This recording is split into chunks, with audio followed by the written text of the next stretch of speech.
আসসালামু আলাইকুম। সংবাদে আপনাদের সবাইকে স্বাগতম জানাচ্ছি আমি নুসরাত। শুরুতেই সংবাদ শিরোনাম।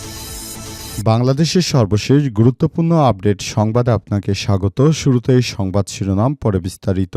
প্রথমেই জানাবো আমাদের হাতে থাকা সর্বশেষ গুরুত্বপূর্ণ সবথেকে তাজা আপডেট সংবাদ। এনসিটি ইস্যু, চট্টগ্রাম বন্দরে অনির্দিষ্টকালের জন্য কর্মবিরতির ঘোষণা বিএনপির। চট্টগ্রাম বন্দরে নিউমোরিং কন্টেনার টার্মিনাল বা এনসিটি বিদেশি অপারেটরের কাছে ইজারা দেওয়ার সরকারি উদ্যোগকে কেন্দ্র করে চরম অচলাবস্থা তৈরি হয়েছে দেশের প্রধান সমুদ্র বন্দরে। আন্দোলনের ধারাবাহিকতায় আজ ৮টা থেকে ২৪ ঘণ্টার কর্মবিরতি পালন করছে চট্টগ্রাম বন্দর রক্ষা সংগ্রাম পরিষদ। এরই মধ্যে বিকেলে নতুন ঘোষণা অনুযায়ী আগামী বুধবার ৪ ফেব্রুয়ারি সকাল ৮টা থেকে অনির্দিষ্টকালের জন্য কর্মবিরতিতে যাচ্ছেন শ্রমিকরা। এরই মধ্যে বিএনপির ১৫ জন সন্ত্রাসীকে আটক করা হয়েছে। আরও আন্দোলনের নেতৃত্ব দিচ্ছে ২ বিএনপির সন্ত্রাসী।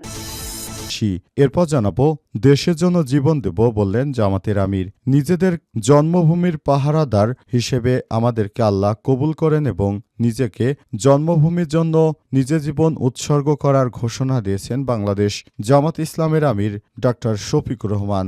দেশের জন্য জীবন দেব, কিন্তু দেশের ১ ইঞ্চি মাটিও কাউকে দেয়া হবে না বলে জানিয়েছেন তিনি। এদিকে ধানের শীষের পক্ষে সহকারী প্রিজাইডিং অফিসারের ভোট চাওয়ার ভিডিও ভাইরাল। পঞ্চগড়ের দেবীগঞ্জে ত্রয়োদশ জাতীয় সংসদ নির্বাচনে সহকারী প্রিজাইডিং অফিসারের দায়িত্বপ্রাপ্ত এক মাদ্রাসা শিক্ষকের বিরুদ্ধে প্রকাশ্যে নির্বাচনী জনসভায় অংশ নিয়ে ভোট চাওয়ার অভিযোগ উঠেছে। অভিযুক্ত শিক্ষক আসাদ আলী পামুলী ইউনিয়ন বিএনপির সহসভাপতি হওয়া সত্ত্বেও তাকে নির্বাচনী কর্মকর্তার তালিকায় রাখায় স্থানীয় পর্যায়ে ব্যাপক চাঞ্চল্যকর পরিস্থিতি তৈরি হয়েছে। জানাবো আগামীতে হয়তো শুনতে হবে জামাত ইসলামী স্বাধীনতার ঘোষক বললেন বিএনপি নেতা সালাউদ্দিন। বিএনপি নেতা সালাউদ্দিন বলেছেন, আমরা এখন মুক্তিযুদ্ধের বিভিন্ন বিষয় নতুন করে জামাতের কাছ থেকে শিখতে হচ্ছে। আগামীতে হয়তো কোনো একদিন শুনব যে জামাত ইসলামী এই দেশের স্বাধীনতার ঘোষণা দিয়েছে। এবং সর্বশেষ জানাবো আপনাদের সন্তানরা মুক্তির জন্য জীবন দিয়েছে, প্রয়োজনে ভোটের জন্য জীবন দেব বললেন উপদেষ্টা আসিফ মাহমুদ সজীব ভূঁইয়া।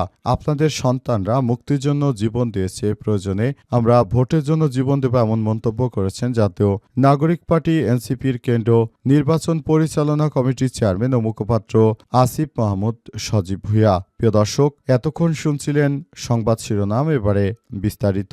তবে তার আগে বন্ধুরা অনুরোধ থাকবে এই সংবাদটিতে একটি লাইক দিন। এই চ্যানেলে আপনি নতুন হয়ে থাকলে আমাদের সংবাদটি দেখতে দেখতে চ্যানেলটি সাবস্ক্রাইব করে রাখুন।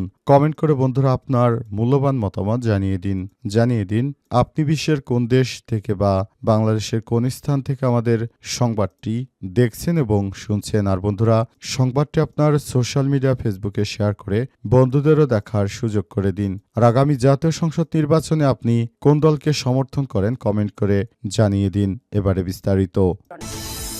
এনসিটি ইস্যু, চট্টগ্রাম বন্দরে অনির্দিষ্টকালের জন্য কর্মবিরতি ঘোষণা বিএনপির সন্ত্রাসী গ্রুপ এবার চট্টগ্রাম বন্দর নিয়ে একটি খেলায় মেতে উঠেছে। তারা চট্টগ্রাম বন্দরকে বিদেশিদের হাতে দেয়া যাবে না বলে আন্দোলন শুরু করেছে।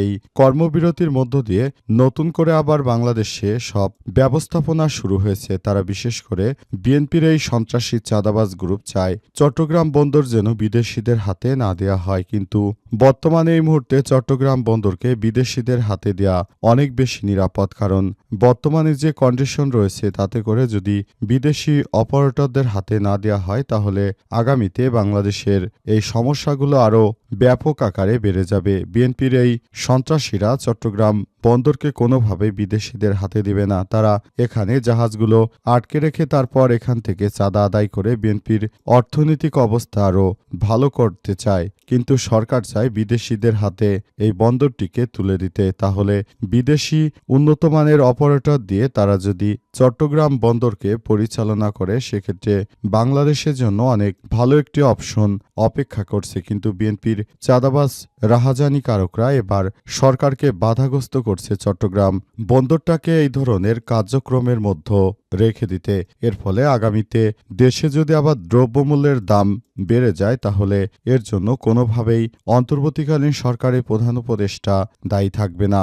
বর্তমানে তারেক রহমানের নেতৃত্বে মূলত চট্টগ্রাম বন্দরটি একরকম প্রতিনিয়ত তারা আন্দোলন সংগ্রাম করছে। এই কার্যক্রমের মধ্য দিয়ে সবাইকে এখন থেকে সতর্ক হওয়া উচিত, না হলে আগামীতে ভোগ্যপণ্যের যদি দাম বাড়ে সেটা বিএনপি কোনোভাবে দায় এড়াতে পারবে না। দেশের জন্য জীবন দেব বললেন জামাতের আমির। নিজেদেরকে জন্মভূমির পাহারাদার হিসেবে আখ্যায়িত করে বাংলাদেশ জামাত ইসলামের আমির ডক্টর শফিকুর রহমান বলেছেন, দেশের জন্য জীবন দেব, কিন্তু দেশের 1 ইঞ্চি মাটিও কাউকে ছাড় দেওয়া হবে না, কারো কোনো আধিপত্য মানা হবে না। আজ 2 ফেব্রুয়ারি রাতে চট্টগ্রাম নগরীর বন্দর কলেজ মাঠে মহানগরী জামাত আয়োজিত জনসভায় প্রধান অতিথির বক্তৃতায় তিনি এসব কথা বলেন।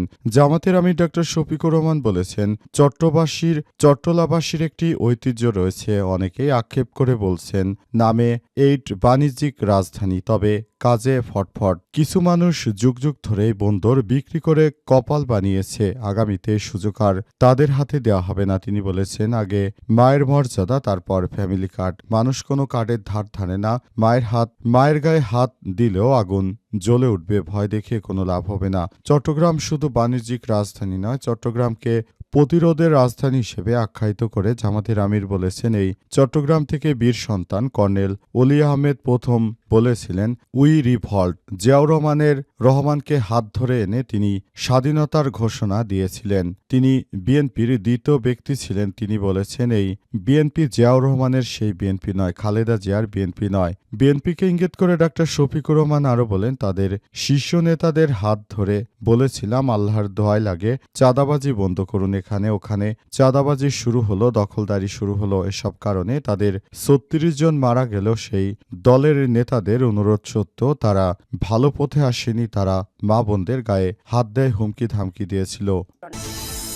ধানের শীষের পক্ষে সহকারী প্রিজাইডিং অফিসারের ভোট চাওয়ার ভিডিও ভাইরাল। পঞ্চগড়ের দেবীগঞ্জে ত্রয়োদশ জাতীয় সংসদ নির্বাচনে সহকারী প্রিজাইডিং অফিসারের দায়িত্বপ্রাপ্ত এক মাদ্রাসা শিক্ষকের বিরুদ্ধে প্রকাশ্যে নির্বাচনী জনসভায় অংশ নিয়ে ভোট চাওয়ার অভিযোগ উঠেছে। অভিযুক্ত শিক্ষক আসাদ আলী পামুলি ইউনিয়নের বিএনপির সহ সভাপতি হওয়া সত্ত্বেও তাকে নির্বাচনী কর্মকর্তার তালিকায় রাখা স্থানীয় পর্যায়ে ব্যাপক চাঞ্চল্যকর পরিস্থিতি তৈরি হয়েছে।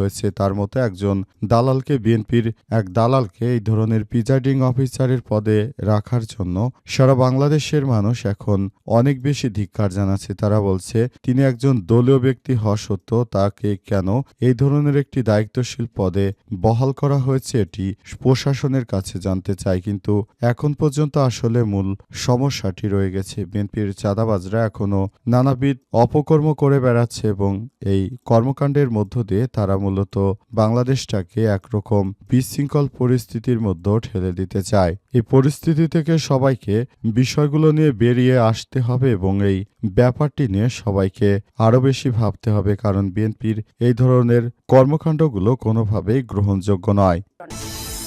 আগামীতে হয়তো শুনতে হবে জামাত ইসলাম স্বাধীনতার পক্ষে যুদ্ধ করেছিল বললেন বিএনপির পলাতক নেতা সালাউদ্দিন। বিএনপির জাতীয় স্থায়ী কমিটির সদস্য এবং কক্সবাজার 1 আসনে ধানের শীষের প্রার্থী দীর্ঘদিন ভারতের শিলংয়ে পলাতক সালাউদ্দিন আহমেদ বলেছেন, আগামীতে কোনোদিন হয়তো আমাদের শুনতে হবে যে জামাত ইসলাম স্বাধীনতার পক্ষে যুদ্ধ করেছিল। আমাদের আজ নতুন করে মুক্তিযুদ্ধের ইতিহাস বিকৃত করার একটি অপচেষ্টা করছে বলে অভিযোগ করেছেন বিএনপির এই নেতা সালাউদ্দিন। তিনি বলেছেন, আমরা মনে করি বাংলাদেশ যে অবস্থানে রয়েছে, আমাদের নেতা শহীদ প্রেসিডেন্ট জিয়াউর রহমানই কিন্তু তখন স্বাধীনতার ঘোষণা দিয়েছিল। আর জামাতের আমির বলছেন, বাংলাদেশের স্বাধীনতার ঘোষণা দিয়েছিল নাকি কর্নেল অলি। সুতরাং এখন থেকে একটি বিষয় আমাদেরকে স্পষ্ট হতে হবে, সেটি হচ্ছে আগামীতে কোন দিন যেন আমাদের শুনতে হবে যে জামাত ইসলাম স্বাধীনতার ঘোষণা দিয়েছিল। এমন একটি বিকৃত মন্তব্য করেছেন তিনি। অথচ কর্নেল অলি কিন্তু সবসময় শহীদ প্রেসিডেন্ট জিয়াউর রহমানের ডান হাত হিসেবে কাজ করতেন এবং দীর্ঘদিন ধরে তিনি বিএনপি রাজনীতির সঙ্গে যুক্ত ছিলেন। এখন সেই কর্নেল অলিকে বাদ দিয়ে দেয় তারেক রহমান। এরপরই কর্নেল অলি তিনি বিএনপির দল ত্যাগ করে তিনি জামাত ইসলামে যোগ দিয়ে এবং 11 দলীয় জোটের সঙ্গে যোগ দিয়ে তিনি নতুন করে বাংলাদেশটাকে পুনর্গঠন করতে চান। তার কথাই জানিয়েছেন বাংলাদেশ জামাত ইসলামের আমির।